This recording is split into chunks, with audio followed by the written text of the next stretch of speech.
साथियों नमस्कार। आप सभी का मेरे YouTube चैनल में बहुत बहुत स्वागत है।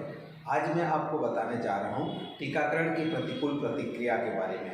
AFI रिपोर्ट में आप किन किन बातों को ध्यान देना चाहिए, किसे हम सीवियर AFI बोलेंगे, किसको माइनर बोलेंगे, किसको हम सीरियस बोलेंगे, वो तमाम चीज़ों को मैं एक एक बिंदुवार आपको समझाने का प्रयास करूँगा। आप मेरे साथ बनिए और तमाम चीज़ों को बारीकी से समझिए, ताकि टीकाकरण के दौरान आप जो एंट्री करेंगे तो आपकी पूरी जानकारी सही तरीके से हो सके। तो ये YouTube चैनल में आप इन तमाम चीज़ों को देखिए। नमस्कार। Adverse event following immunization AFI उसका बेसिक कॉन्सेप्ट को आज हम समझेंगे कि एडवर्स इवेंट फॉलोइंग इम्यूनाइजेशन टीकाकरण के बाद प्रतिकूल घटना, इसके बारे में हम जानकारी आज आपको बताना चाहेंगे। मैं चाहूंगा कि वीडियो को अंत तक देखें, इससे AFI के बारे में डिटेल जानकारी आपको समझ में आ जाएगी। टीकाकरण के बाद प्रतिकूल घटना जो AFI है, ये कोई भी अप्रिय चिकित्सा घटना है जो टीकाकरण के बाद होती है और जिसका टीके के उपयोग के साथ कोई कारणात्मक संबंध नहीं होता है। प्रतिकूल घटना कोई भी प्रतिकूल या अनपेक्षित संकेत, उदाहरण के लिए जैसे टीकाकरण के बाद फोड़ा होना, असामान्य प्रयोगशाला खोज जैसे उदाहरण के लिए खसरे के टीका के बाद थ्रोम्बोसाइटोपेनिया लक्षण, या आप एग्जाम्पल के लिए देखें तो BCG टीकाकरण के बाद फैला हुआ BCG इन्फेक्शन हो सकती है।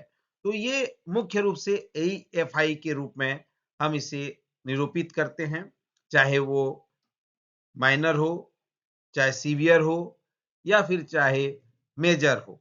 तो AFI an adverse event following immunization is any untoward medical occurrence with follows immunization and which does not necessarily have a crucial relationship with the uses of the vaccine। तो ये इसकी परिभाषाएं हैं। हम अगर type of AFI for reporting की बात करें तो मुख्य रूप से माइनर, सेवियर और सीरियस, ये 3 प्रकार के AFI रिपोर्टिंग किए जाते हैं। माइनर में अगर हम देखें तो आमतौर पर ये कॉमन में self limiting reaction usually occur within a few hours of injection and resolve after short period of time and pose little danger। आमतौर पर इंजेक्शन के कुछ घंटों के भीतर होता है, थोड़े समय के बाद समाधान करे और थोड़ा खतरा उत्पन्न करता है। एग्जाम्पल के रूप में अगर देखें तो जो पेन है, स्वेलिंग एट इंजेक्शन, इंजेक्शन स्थल पर दर्द होना, सूजन या लालिमा शामिल है।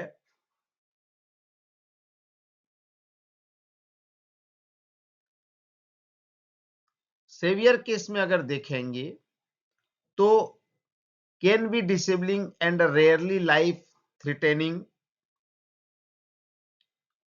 Do not lead to long term problem.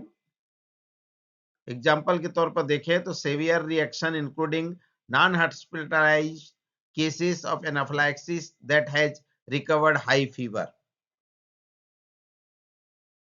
ये मुख्य रूप से जो है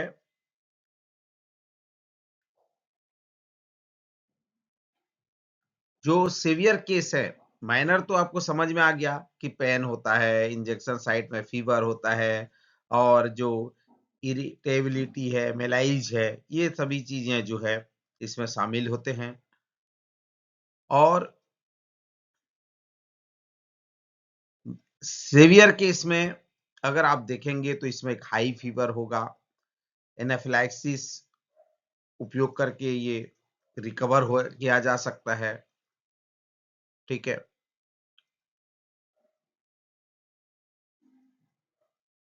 लेकिन सेवियर केस में अगर हम बात करें तो इसमें मुख्य रूप से जो है डेथ केसेस आएंगे, इन पेशेंट हॉस्पिटलाइज, जो मरीज को हॉस्पिटलाइज करने की जरूरत पड़ जाए वो केसेस आएंगे। साथ ही साथ कोई AFI क्लस्टर है, कंजेनाइटल एनोमेली है, ये evokes significant parental community concern, ये सभी चीजें जो है यहाँ पे आपको दिखाई देंगे। माइनर केस की अगर हम बात करें तो ये आमतौर पर इंजेक्शन के कुछ घंटों के भीतर होता है, usually occur with in a few hours of injection. थोड़े समय के बाद समाधान करें और थोड़ा खतरा उत्पन्न resolve after short period of time and pose little danger. Local जो स्थानीय स्तर पर है जैसे includes pain, swelling, redness at the site of injection, जैसे इंजेक्शन स्थल पर दर्द होना, सूजन या लालिमा शामिल है। सिस्टमेटिक में अगर देखें तो ये बुखार जो इंक्लूड फीवर, अस्वस्थता, मांसपेशियों में मसल पेन, मांसपेशियों में दर्द, हेडेक, सिर दर्द या भूख न लगना शामिल है। तो ये माइनर रिएक्शन के आप वैक्सीन के जो रिएक्शन है इसके दिखाए गए हैं। माइनर रिएक्शन में और जो कॉज होता है यह तब होता है जब प्राप्तकर्ता की प्रतिरक्षा प्रणाली के टीके में निहित एंटीजन के प्रति प्रतिक्रिया करती है। टीके के प्रतिजन के प्रति प्रतिरक्षा प्रतिक्रिया स्थानीय और प्रणालीगत प्रतिक्रियाओं का कारण बन सकती है, जैसे दर्द, बुखार, सूजन, भूख न लगना। साथ ही साथ other vaccine component can also trigger reaction, अन्य वैक्सीन घटक भी प्रतिक्रियाओं को ट्रिगर कर सकते हैं, जैसे सहायक, स्टेबलाइज, संरक्षक, है ना। एक अच्छा टीका सर्वोत्तम संभव प्रतिरक्षा प्रतिक्रिया उत्पन्न करते हुए छोटी प्रतिक्रियाओं को भी न्यूनतम रखता है। A good vaccine keeps even minor reaction to a minimum while producing best possible immune response। तो ये चीजें जो है माइनर रिएक्शन जो आपको वैक्सीन में देखने को आता है। माइनर रिएक्शन में कुछ जैसे आप एग्जाम्पल देख रहे होंगे, लोकल में पेन है, स्वेलिंग है, रेडनेस एट इंजेक्शन साइट, ये आपको ये डायग्राम में भी आपको दिखाई दे रहा है। यहाँ पे जब आप देखेंगे तो ये आपको दिखाई दे रहा है ये चित्र में। लेकिन सिस्टमेटिक में अगर देखें, सिस्टमिक में तो आपका फीवर है, इरिटेबिलिटी है, मेलाइज है, ये आपको माइनर रिएक्शन आपको देखने को मिलेंगे। माइनर वैक्सीन रिएक्शन का एग्जांपल यहाँ पे दिया गया है। Minor vaccine reaction treatment and rates associated with childhood vaccine. एक तरफ वैक्सीन के नाम दिए गए हैं जैसे BCG, hepatitis B, Hib, measles, MMR, OPV, pertussis, pneumococcal और टेटनस। यहाँ पे लोकल रिएक्शन क्या होगा, पेन होगा, स्वेलिंग होगा, रेडनेस होगा। और सिस्टमिक रिएक्शन क्या क्या होंगे ये यहाँ पे आपको दिखाई दे रहा है। तो 90% टू 95% में आपको पेन और स्वेलिंग और रेडनेस आपको दिखाई देंगे BCG में। हेपेटाइटिस बी में adult up to 15%, children up to 5% hepatitis B के टीके में आपको ये रिएक्शन दिखाई देंगे। सिस्टमिक रिएक्शन जो आपको 1 to 6% में आपको फीवर के केसेस आपको आएंगे। ये चार्ट को अगर आप बारीकी से देखेंगे तो आपको समझ में आएगा। हीप का अगर आप करते हैं तो लोकल जो आपको है 5 to 15% आपको ये केसेस आपको मिलेंगे। फीवर जो है 2% to 10% होंगे। मीजल्स और MR में आपको 10% और यहाँ 5 to 50% फीवर होंगे। लेकिन irritability, malice and systemic symptom जो है 5% जो रेस के साथ ये आएंगे। OPV में कोई यहाँ पे लोकल रिएक्शन आपको यहाँ पे देखने को नहीं मिलेगा। सिस्टेमिक रिएक्शन में आपको लेस देन 1% होगा और यहाँ पे भी लेस देन। तो इस तरह से ये पूरे चार्ट आपको स्क्रीन में दिखाई दे रहा है। आप इस तरह से समझ सकते हैं कि आपकी लोकल रिएक्शन में पेन, स्वेलिंग और रेडनेस, साथ ही साथ सिस्टमिक रिएक्शन में फीवर और irritability, malice and systemic symptoms जो है आप आसानी से समझ सकते हैं। ये माइनर रिएक्शन के कुछ एग्जाम्पल आपको दिखाई दे रहे हैं। Severe reaction usually do not result a long term problem. आमतौर पर ये दीर्घकालिक समस्याओं का परिणाम नहीं होता, शायद ही कभी जीवन के लिए खतरा हुआ, रेयरली लाइफ थ्रेटनिंग। टीके में किसी विशेष घटक के प्रति शरीर की प्रतिक्रिया के कारण होने वाले दौरे और एलर्जी प्रतिक्रियाएं इसमें शामिल हैं, जो कि आपका जो है body reaction to a particular component in a vaccine. ठीक है, ये सेवियर रिएक्शन के एग्जांपल आपको यहाँ दिखाई दे रहे हैं। Severe vaccine reaction treatment and rates associated with childhood vaccine. BCG में अगर रिएक्शन की बात करूं तो fatal dissemination of BCG infection, onset interval 1 to 12 month, frequency per dose given 0.19 to 1.56 पर 1000। तो इस तरह से आपका ये जो रिएक्शन है आपको यहाँ पे दिखाई दे रहा है। रिएक्शन है, VAPP है, ये आपको यहाँ पे समझ में आ जाएगा। ये सेवियर वैक्सीन रिएक्शन के कुछ एग्जाम्पल आपको यहाँ पे दिखाई दे रहे हैं। ठीक है, सीरियस रिएक्शन, सीरियस रिएक्शन में ये मुख्य रूप से हमने पहले ही बताया कि सीरियस रिएक्शन में आपका डेथ की संभावना बन जाती है। इन पेशेंट को हॉस्पिटलाइजेशन करने की जो आईपीडी है हॉस्पिटलाइजेशन में होना पड़ता है। परसिस्टेंट और सिग्निफिकेंट डिसेबिलिटी की बात आ जाती है। एएफआई क्लस्टर है, कंजेनिटल एनोमली है, parental community and media concern, ये तमाम चीजें जो है सीरियस रिएक्शन में आपको देखना पड़ता है। तो ये वैक्सीन रिएक्शन के कुछ एग्जाम्पल आगे दिखाई दे रहे हैं। सीवियर रिएक्शन में can be disabling and rarely life threatening, यह अक्षम करने वाला हो सकता है और शायद ही कभी जीवन के लिए खतरा हो सकता है। Most do not lead to long term problem, अधिकांश दीर्घकालिक समस्याओं का कारण नहीं बनते। मस्ट बी रिपोर्टेड, रिपोर्ट किया जाना चाहिए।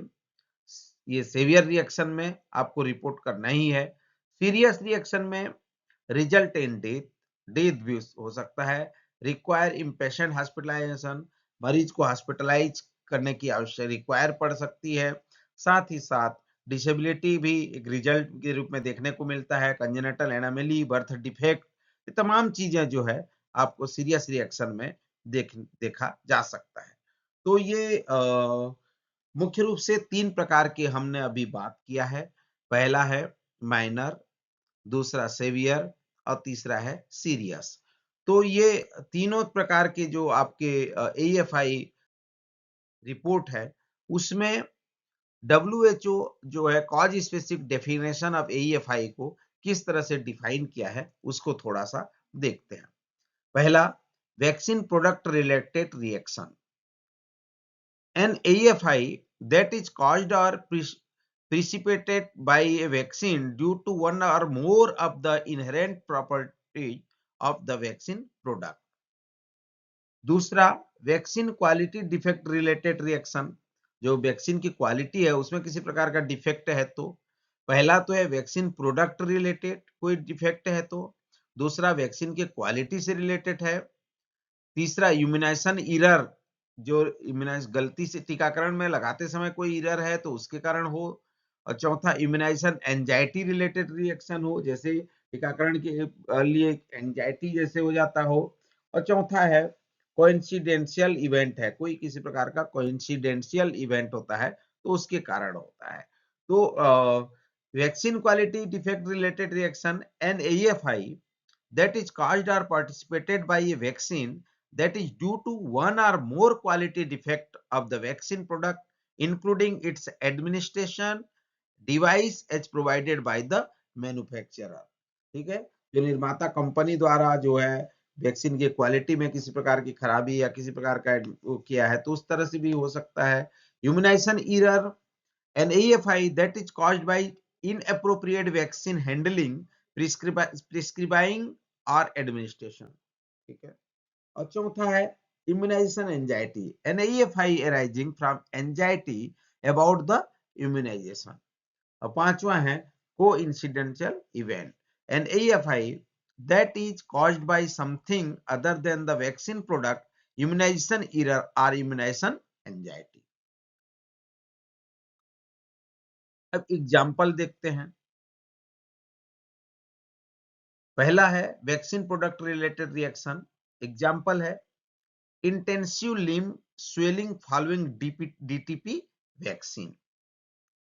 दूसरा है जो वैक्सीन की quality Example, failure by the manufacturer to completely inactivate a lot of inactivated polio vaccine leads to cases of paralytic polio. Third है इम्यूनाइजेशन एरर में transmission of infection by contaminated multi dose vial. Immunization anxiety, vasovagal syncope is an adolescent following vaccination. Coincidental event, a fever occur at the time of the vaccination. Temporal association but is in fact caused by malaria. AFI cluster, जब हम cluster की बात करें तो cluster of event is 2 or more cases of the same adverse event related in time, place or vaccine administered. Cluster can be usually associated within a particular provider or health facility. A vials of vaccine that have been inappropriate prepared, contaminated, inappropriately stored. Example, freezing vaccine during transport. तो ये cluster of event की बात की गई है. ठीक है, कि किस प्रकार से हम ए पर्टिकुलर हेल्थ फैसिलिटी या पर्टिकुलर हेल्थ प्रोवाइडर के द्वारा जो है ये AEFI के केसेस रिपोर्ट हो रहे हैं, या फिर जो किसी प्रकार के जो ट्रांसपोर्टिंग, कंटेमिनेटेड या स्टोर, इन तमाम चीजों में जो है कोई गड़बड़ी हो तो उसको भी यहाँ पे दिखाया गया है. Can you remember the 3 AEFI reporting category? क्या आपको पता है तीनों AEFI रिपोर्टिंग कैटेगरी क्या क्या है? अभी हमने बताया था ना पहले, तो मुझे आशा होगा कि आपने उसको रिकॉल कर लिया होगा. 3 AEFI कौन कौन से हैं? पहला माइनर, दूसरा सेवियर और तीसरा सीरियस. हमने पहले ही आपसे बात किया था. तो ये तीनों चीजों को health management information system portal में भी रिपोर्टिंग करना है. तो आसानी से आप समझ गए होंगे कौन कौन से माइनर में आएंगे, कौन कौन से सेवियर में आएंगे और कौन कौन से सीरियस में आएंगे. तो ये की मैसेज आप ले लीजिए. मुख्य रूप से AEFI does not mean it is because of vaccine और vaccination process. All type of adverse event to be reported, सभी प्रकार के एडवर्स इवेंट को रिपोर्ट करना ही है. Follow programme guideline strictly to prevent immunization error related reaction, anxiety related reaction. All cluster to be reported as serious irrespective of severity of clinical symptoms. तो ये मुख्य रूप से आप ये 5 मैसेज आप ले जाइए, और अब आशा है कि आने वाले समय में जो रिपोर्ट है वो आप AEFI रिपोर्ट को अनिवार्य रूप से ध्यान देकर जानकारी देते हुए प्रसन्नता हुई, और आपने बहुत बेखूबी से इसको सीखा होगा. AEFI के तमाम पहलुओं को आपने जाना है, और मुझे आशा और विश्वास है कि आप आने वाले समय में AEFI की रिपोर्ट बेहतरीन तरीके से HMIS में करेंगे और जिले के लिए आप एक सराहनीय योगदान देंगे. तो आप सभी का इस चैनल में जुड़े रहने के लिए बहुत बहुत धन्यवाद.